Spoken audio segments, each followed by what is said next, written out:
Hola, buenas noches, bienvenidos a las videocharlas astilladas. Gracias por su atención, como siempre, en estas pláticas por Periscope.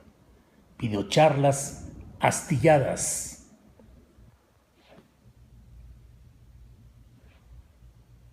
Gracias a todos ustedes por su acompañamiento.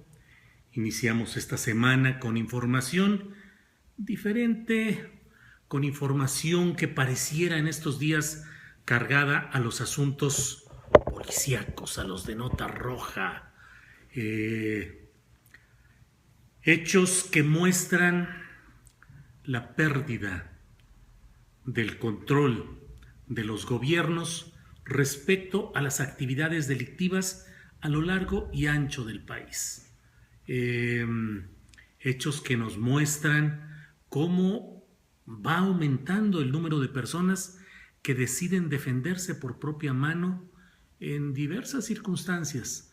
Lo hemos visto en los acontecimientos deplorables, terribles, cuando hay linchamientos que con alguna frecuencia vemos incluso que se desarrollan en situaciones tan equívocas, tan confusas, que suele haber actos de barbarie contra personas que no están plenamente identificadas como responsables de todo aquello que se les acusa.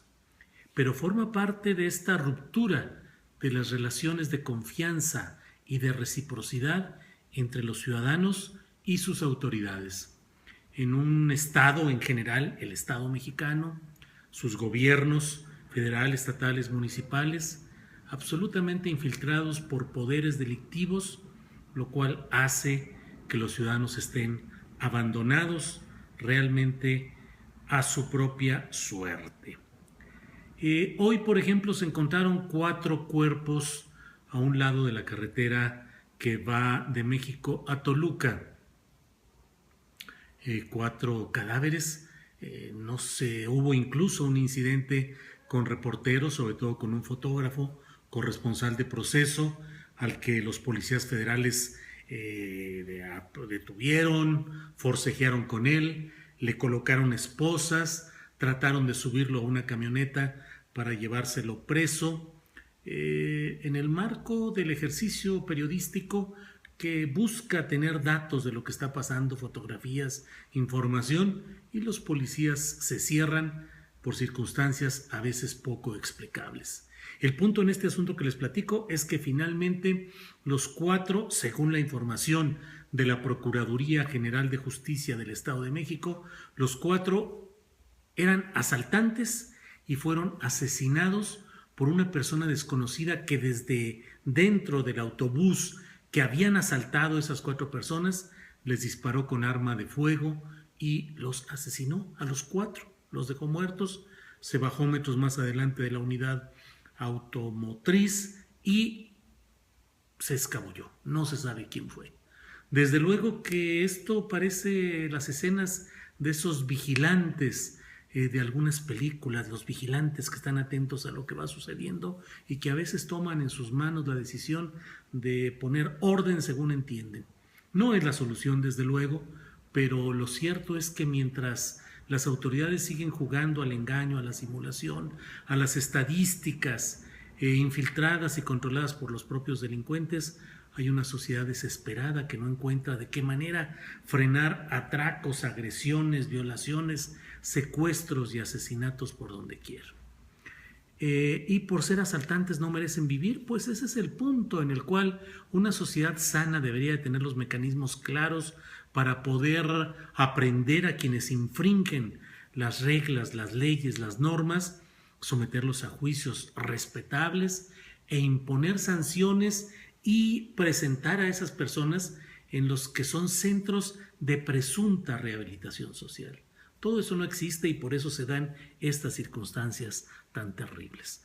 Desde Oaxaca, tierra donde la delincuencia empieza a aumentar con demasía, me escribe alguien, pues ojalá y no sean los preámbulos del traslado que yo he advertido, de los mismos factores e ingredientes que descompusieron a Veracruz, ojalá y nos estén trasladando ahora a Oaxaca, porque es el mismo estilo político, es el mismo tipo de depredación del erario, es el mismo tipo de lesión a la sociedad para beneplácito y para beneficio de unos cuantos. Desde Tlalpan, siguiendo comentarios astillados, ese pasajero tenía muy buena puntería, todo despegó en la cabeza, así es. Es raro el asunto, es raro tanta energía de la Policía Federal para impedir que se tomaran fotografías, como si hubiera algo que se pretendiera ocultar.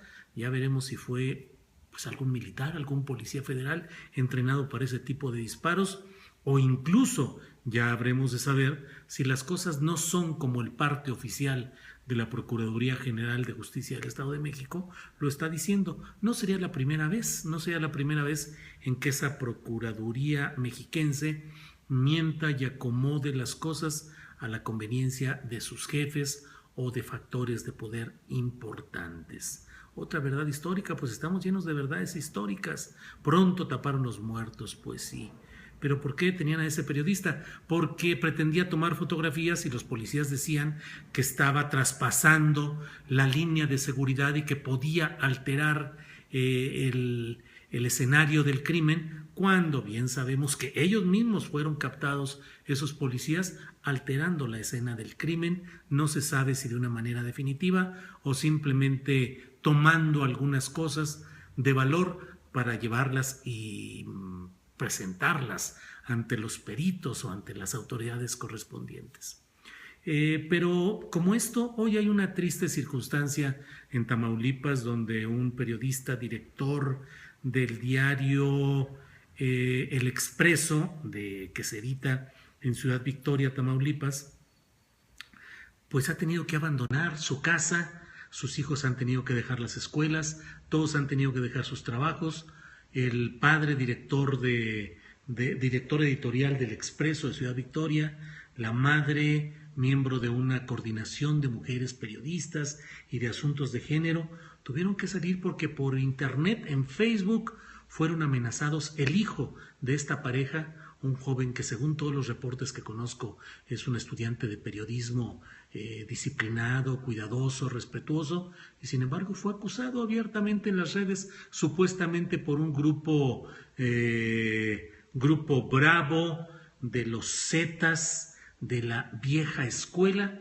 Lo acusaron de ser partícipe de delaciones y de contubernios, y que varios secuestros y homicidios habían sido culpa de él, y que ahora iban contra él, contra su papá, contra toda la familia, y que ahí iban con una virtual sentencia de muerte.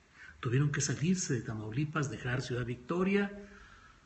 Espero que estén siendo acogidos por algún mecanismo de protección federal o de la propia Ciudad de México, pero sin deberla ni temerla, un periodista que hace 7 años fue incluso golpeado por no publicar una nota que los Zetas ordenaban que se publicara, fue tableado, como dicen ellos, duró 7 meses en recuperación, se tuvo que ir a Estados Unidos con familiares, regresó, retomó su tarea periodística y ahora, como muchos más, amenazados, agredidos, expulsados de su ciudad, de su casa, de sus trabajos, sus actividades, porque tienen que correr para protegerse antes de que se cumplan esas sentencias de muerte del verdadero poder de México, el poder del crimen organizado. Yo soy de Tamaulipas, Julio, es indescriptible cómo se vive ahí de verdad.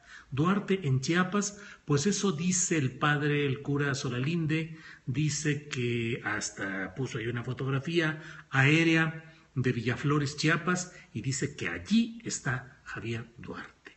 Esperemos que le hagan caso Manuel Velasco, el gobernador de Chiapas, Osorio Chong, el nuevo procurador, Raúl Cervantes, en fin, que hagan alguna cosa de este tipo.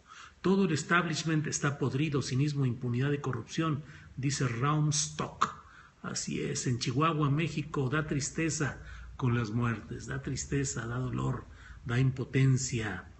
Duarte recuerda cómo inició su gobierno encerrando periodistas por lo que se publicaba en Twitter. Claro, él comenzó promoviendo que hubiera cárcel para quienes mediante Twitter o Internet difundieran información que provocara pánico o especulación o perturbación social. Vean nada más. Se corta el video cuando mencionas algo comprometedor para las autoridades, dicen ahí, no sé si así sea. Yo no veo cómo puedan mejorar las cosas, el cochinero es muy extendido, algo así decía lo que plantearon por ahí.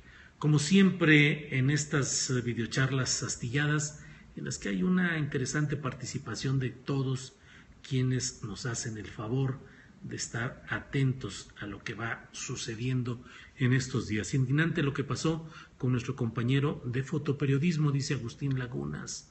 Laura Tena Colum dice, si es cierto, se corta de repente.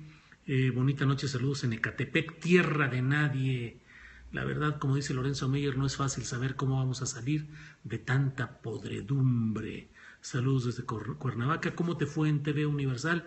No, fue en Excelsior TV, en el canal 127. Estuve en el programa que conduce el periodista José Buendía y estuve con el panista que ha sido senador, diputado federal, José Luis Rodríguez Prats, nacido en Chiapas, pero avecindado y con mucha historia política en Tabasco.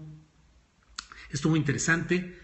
Con más tiempo, fueron 45 minutos, en general 40-45 minutos, en los que, bueno, pues hablé acerca de mi convicción de que la tal crisis que se vive hoy en el PAN no es más que una crisis artificial, inflada, empujada por la pareja conyugal en busca de reelección, Felipe Calderón y Margarita Zavala, que tratan de bloquear a un adversario de Margarita, que es Ricardo Anaya, y que acusan a este hombre Anaya, que tiene, como dicen los argentinos, tiene su historia, tiene sus puntos negativos, tiene muchas cosas, pero finalmente, como si el propio Felipe Calderón no hubiera empujado cuando él estuvo ocupando Los Pinos, no hubiera hecho todo para imponer a César Nava y a Germán Martínez como presidentes del Partido Acción Nacional, y desde allá hacer todo ese futurismo y adelantados y madruguetes y mezquindades y mil cosas, y ahora lo que quieren es abrirle el camino a la opción B de los poderes confabulados, que es Margarita Zavala. Dije en ese programa de Excelsior TV lo que ya hemos comentado por aquí, que no hay ninguna carrera política propia de Margarita Zavala, que fue asambleísta legislativa plurinominal, que fue diputada federal plurinominal, que nunca ha ocupado un cargo público por elección directa para ella misma, sino todo ganado en ese ámbito de negociaciones populares de lo plurinominal, y que el único momento en el que tuvo una presencia relevante fue como esposa de Felipe Calderón durante 6 años, utilizando de manera legal el presupuesto en la promoción de lo que es el DIF, y ella como esposa del presidente, pero lo único. O sea, realmente Margarita Zavala no tiene ninguna experiencia ejecutiva, no ha presidido ni un municipio ni un gobierno estatal, no ha sido secretaria de Estado, no ha tenido más que cargos legislativos y no ha hecho un papel relevante. No hay nada que se pueda subrayar como relevante en su paso por la Asamblea Legislativa del DF o la Cámara de Diputados Federal. Bien, ese fue más o menos el tono. Rodríguez Prats es un panista crítico que coincidió con varias de las cosas que yo planteé, y la verdad es que fue interesante ese debate, sobre todo con buen tiempo para desarrollarlo. Les recuerdo que este miércoles estaremos a las 10:15 o 10:30, no sé a qué hora vaya a ser, pero en el noticiero de Ciro Gómez Leiva, en el canal 3, en Imagen Televisión, estaremos Federico Arreola, Juan Ignacio Zavala y un servidor en esos mini debates que estamos dando en televisión abierta. ¿Crees que Miguel Ángel Yunes tenga buenos resultados en Veracruz? No, creo que va a hacer lo mismo que otros, pero con una bandera diferente. Va a empezar con mucha enjundia, con discurso, moviendo las cosas, pero en el fondo hay una vertiente de corrupción, de arbitrariedad en el propio Miguel Ángel Yunes Linares. ¿De verdad creen que Márgara sea mejor opción que AMLO? Pues no sé. Con las manos manchadas de sangre por la guardería ABC. Lo de los magistrados, pues ya lo he explicado en las columnas en Astillero, esa barbaridad, esa aberración que han hecho al poner magistrados por negociación, magistrados electorales por negociación entre partidos, y que luego les han aumentado el periodo de vigencia de 3 a 7 años y de 6 a 8. beneficiar a quienes van a juzgar las próximas elecciones de 2018 y también las de 2024, darles cebar, como decían en tiempos de Porfirio Díaz, ese gallo quiere maíz. Bueno, pues aquí le están dando bastante maíz a los magistrados electorales para que cumplan con lo que se les pida cuando esté el palenque electoral. Es desde ahorita deslegitimado ese proceso, no hay credibilidad y no puede haber seriedad con esos magistrados electorales y de esa manera. Luego nos arrepentimos de no descubrir el nazismo de Anaya y los panistas. Pues es que todo está tan complicado, tan enredado en la política mexicana, que todo pareciera una combinación para un cóctel explosivo en 2018. Exacto, maíz para tener impunidad. El dicho campirano era maíz, ese gallo quiere maíz. Y la actitud delincuencial del Senado. Pues sí, son esas las actitudes. Hemos visto episodios terribles como este en Querétaro, donde fue golpeada una mujer por miembros de empleados de una taquería. Palabras y más palabras, si los ladrones libres fuera el imbécil Enrique Peña Nieto, ¿cómo cambiamos el rumbo de México? Pues si supiéramos cómo hacerlo, realmente está difícil. Yo no voto por Margarita Zavala. Saludos, Julio, desde Aguascalientes, dice Caporal 2651. Tan chafas los asaltantes que no se robaron la pistola del que lo mató. Claro, ¿dónde tenía escondida la pistola? El asaltante. ¿Crees que ya empezarán a condicionar tus comentarios? No, no creo. El internet todavía es un espacio realmente libre y podemos seguir aquí, creo yo, hablando y platicando sin que haya mayor problema. ¿Qué opinas del caos y crisis en Oaxaca a causa de Gabino Cue? Pues lo dije desde el principio, que Gabino Cue no garantizaba ninguna posibilidad de cambio interesante, democrático, ni popular, ni nada en Oaxaca, y que iba a ser lo que es, un burócrata que ha aprovechado su puesto, que ha sobrellevado las cosas, que ha mantenido la simulación, y hasta ahí con Gabino fue, porque Gabino ya fue. Con Margarita Zavala no vamos a cambiar el rumbo, pues no, yo también creo eso. ¿Cómo ves cómo han acabado con Pemex? Pues terrible, ya están los despidos multitudinarios, masivos por ahí. Claudia Pueblo Vichy Ardellano pinta igual en Sonora. El documental de Silvestre Pederastia Clerical, sí, está por ahí, está en la página de la Jornada San Luis, está disponible. A tu opinión, ¿AMLO es buena opción? Pues bueno, ya lo hemos comentado mucho por aquí. Les agradezco su atención, mañana estaremos en contacto nuevamente. ¿Quién podría ser candidato de una izquierda unida sin mencionar a AMLO? Pues no veo.